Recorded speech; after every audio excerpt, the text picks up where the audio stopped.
Hi, I'm Joanna. Welcome to my channel. This is my 28th video. Today I'm going to review 4 books, 3 fiction, 1 nonfiction. Let's get started. My first novel is When the Cranes Fly South by Ridzen.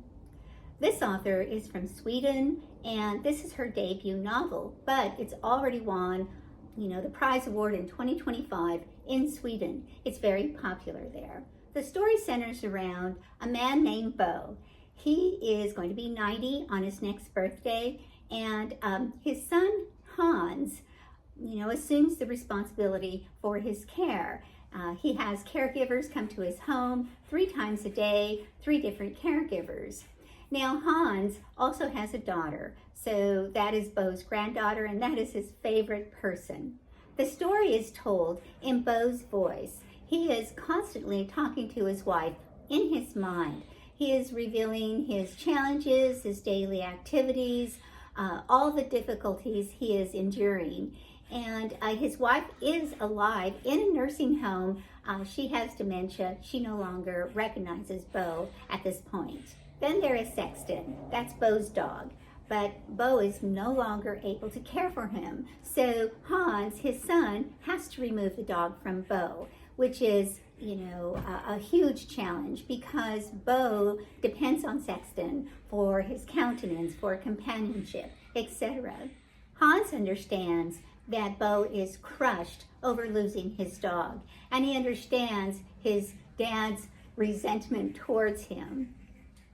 So ultimately, this is a family story, and it's relatable because we will all experience these harsh realities in some capacity during our lifetime.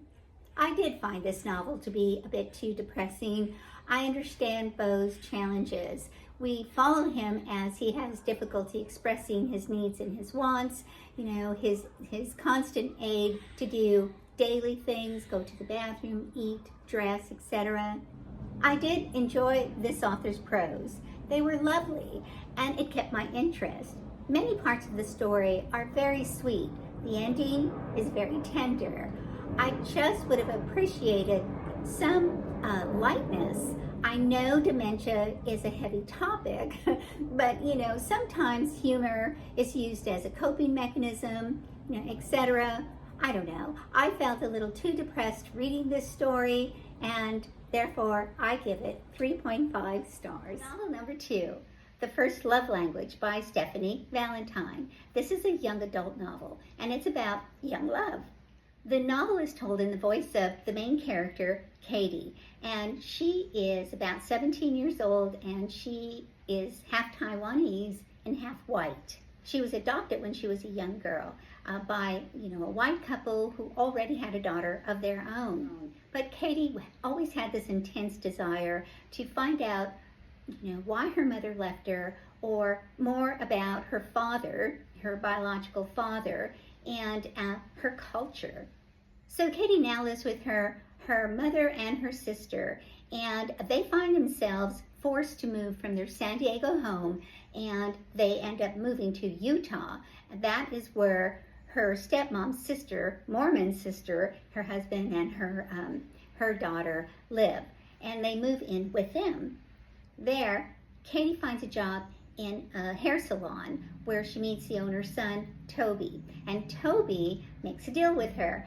You teach me how to date my, girl crush, and I will teach you Mandarin, and that's what happens. So the book touches on many emotional topics, grief, adoption, love, PTSD, culture shock, etc.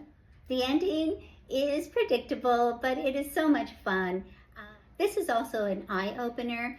Many of us don't understand or realize the challenges, the difficulties of acculturating into a new environment. And so I appreciated the author bringing those things to the surface. This is a winner for young adults. I give this 4 stars. Novel number 3, Buckeye by Patrick Ryan. This literary fiction is set in Buckeye, Ohio. I think I said that right. The story is about 2 families, the Jenkins family and the Salt family. And, you know, it goes back decades. So I'll start with the Jenkins family. So Cal Jenkins marries Becky Hanover. And, you know, Becky has this ability to communicate with people on the other side. She's able to speak to people who have died. And Cal, he has a leg impairment. His leg is shorter than the other, so this prevents him from joining the Army during World War II. So anyway, these two have a son, Cal Jr., and they nickname him Skip. So with the Salt family, I'll start with Margaret. Margaret, as an infant, was left on a doorstep at a church, and so she was brought up in an orphanage. And she comes with complications. She meets Felix Salt, and Felix is a complicated person on his own, but they marry. And then Felix is able to join the Navy, and he does, but you know, his cargo ship gets bombed and he returns back to Margaret. Margaret is pregnant, and they have a son named Tom. It's so interesting the way the author intertwines these two families. It's very smooth and seamless. And his prose are so lovely. He develops the characters so authentically that I sympathize with them and I want to know what happens to them. And I also get frustrated with their insecurities and with their choices. It always seems like the children bear most of the consequences. So this is a family story. Again, it's a human story. And, you know, we see how our upbringing and the people we live with and our circumstances create who we are and influence us, right? No surprise. But it is the way this author is able to transform words into emotion. I listened to this book on audio and I recommend it. Patrick Ryan is a gifted writer, very talented, and this is a compelling story. I give it 5 stars. Book number 4, my nonfiction book, Replaceable You by Mary Roach. This is my first book by the author. I'm not sure why I picked it up, but I did like the cover. So this book is interesting, and I learned about things I may or may not have wondered about. But for example, you know, how to give a wild rhinoceros an eye exam. Okay, I hadn't wondered about that.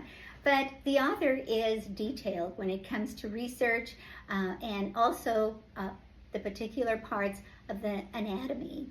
This book brought to my awareness and sympathy for those who suffer with amputations, you know, enduring exhausting ventilators and enduring various illnesses.